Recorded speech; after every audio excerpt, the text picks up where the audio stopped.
Welcome to Television Sydney News. I'm Alex Pleffer. It's great to have you with us. In today's bulletin, a Blue Mountains family fights for safer roads after the death of their daughter, a man who paints using his own blood, and Campbelltown Council battles stray animal numbers with a new desexing program. But first, a Blue Mountains family is fighting for safer roads following the tragic death of their 23-year-old daughter. Christina Pollard reports. Sarah Fraser and tow truck driver Jeff Clark were killed on February 15 after being hit by a truck on the Hume Highway. Sarah's car had overheated and her family say there was not enough space for her to manoeuvre the vehicle off the roadway. The Fraser family has now started the Safer Australian Roads and Highways, or SARA group, to lobby for wider breakdown lanes on major roadways and support tow truck driver Danny Whittaker's push for motorists to move over and slow down when they see a motorist being assisted, dubbed the Highlander Move Over law. It shouldn't have happened.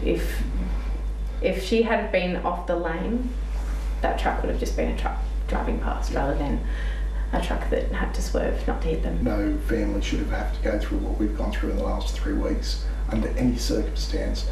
No parent should be there identifying their beautiful son or daughter killed in such a horrific way when all this was about is her car overheated. She should have been safe on that highway. Hundreds of people have signed up to a Facebook page dedicated to the cause, and Peter Fraser says the group intends to take a petition to State Parliament. We've got to get 10,000 signatures to make sure that it's dealt with in Parliament, and that's our intention. We want to make as much good come out of this as possible, both in honour of her name but also in Jeff Clark's name. On Monday, a 24-year-old Marulan man was charged with dangerous driving occasioning death and negligent driving causing death. He will appear in Moss Vale Local Court in May. The State Emergency Service responded to 30 calls for help last week after heavy rain and flash flooding in the Fairfield area. In Bell Crescent, a tree fell on power lines outside the home of Chun Lin. He said the whole house shook and he thought it was an earthquake. Fairfield SES crews went to houses that were damaged by flooding, fallen trees, collapsed awnings and leaks. A weather station at Bankstown Airport measured 89.66 millimetres on Thursday, the highest rainfall since 2001. The rain also caused widespread traffic congestion, with flash flooding spilling water onto roads. And Wedderburn residents were trapped with no way out of their suburb for 3 hours last week as floodwaters spilled through Wedderburn Gorge. Alison Costa and about 25 other residents were locked in by a gate blocking the suburb's Lysart Road exit.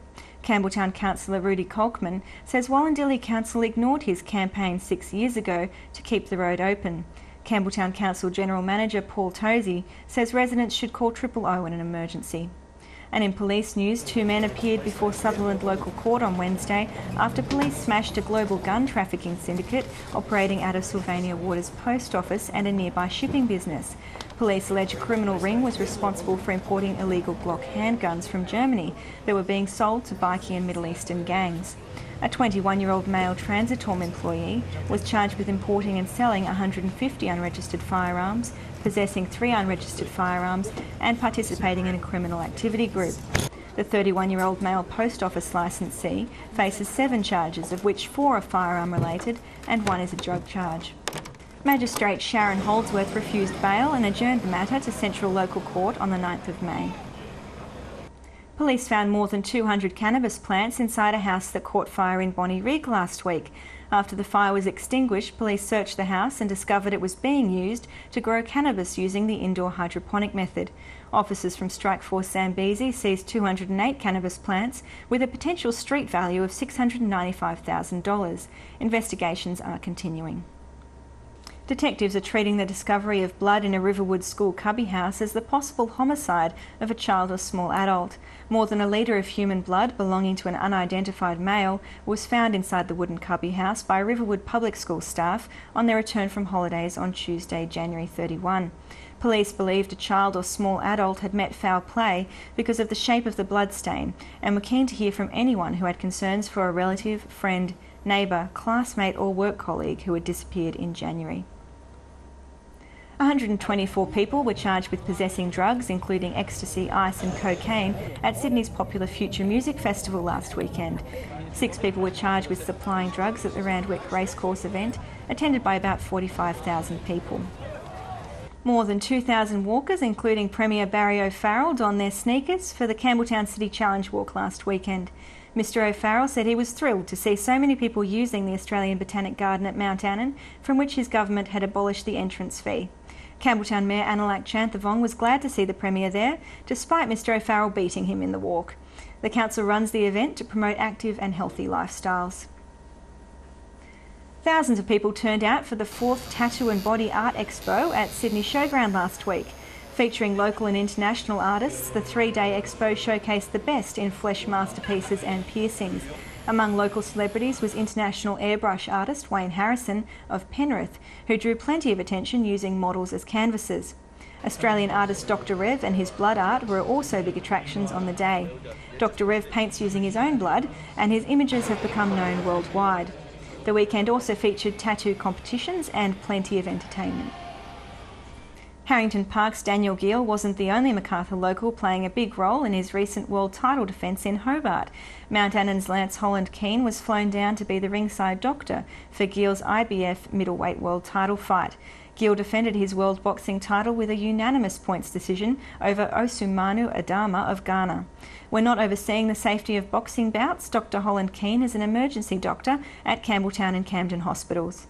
I do emergency medicine, you know, that's my full-time job, and you know, you see absolutely everything there. So seeing something in the ring is not going to equate with seeing gunshot wounds and serious traumas from motor vehicle accidents and stuff like that that I can see any day in hospital. Dr Holland-Keane has been doing the rounds as a ringside doctor in amateur bouts and lesser profile fights for 18 months.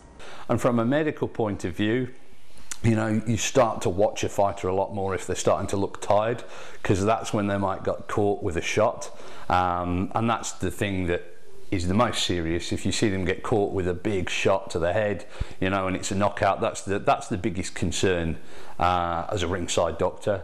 He has been a ringside doctor for almost 1,000 fights and said it was an important role. They want to be confident in the medical officer that they've got. You know, they don't just want to have tick a box just because they legally need to have somebody ringside. They want somebody who's ringside who, should the worst happen, is capable of dealing with it, who'll work with them, who has an understanding of the way the fight game works. He said getting to work at a world title fight and for a fellow Macarthur local was a real highlight for him. A woman who came to Australia as a refugee in 1993 is now trying to help immigrant and refugee women adapt to their new home.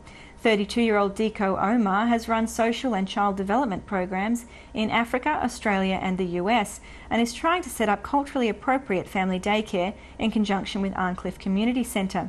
She said women could be helped by uniting with other women of similar beliefs in providing home childcare services. And hundreds of people lined up in Penrith on Friday morning for the launch of the latest iPad. Apple says the new product has better resolution and runs faster than previous models. But Michael Lidke from the Sydney Morning Herald has said the new iPad isn't radically different from the old one. The largest Youth Week festival in the state has become a springboard for young people's careers. The Bring It On festival, held at Fairfield each year, attracts more than 10,000 revellers and is made possible by more than 100 young volunteers. 20-year-old Stephanie Bell-Chambers, who volunteered 2 years ago, is now employed by Fairfield Council and manages the stage at the city's other big festivals. Other young volunteers have also gone on to find work in events and entertainment. The festival will be held on the 15th of April. The Greater Western Sydney Giants have dealt a blow to their doubters and defeated fellow AFL newcomers the Gold Coast Suns in the last round of the NAB Cup pre-season competition. The Giants won 0-11-10-76 to 1-8-6-63. Coach Kevin Sheedy says the win gives them confidence that they are gradually getting it right. The Giants' premiership debut will be against Sydney Swans at ANZ Stadium on March 24. Castle Hill schoolboy James Harb pulled off his biggest career win last month at the Under-16 Boys Sydney North Region Tennis Championship in Gosford. James breezed through the early rounds and knocked over last year's State Country Junior champion in the semi-final.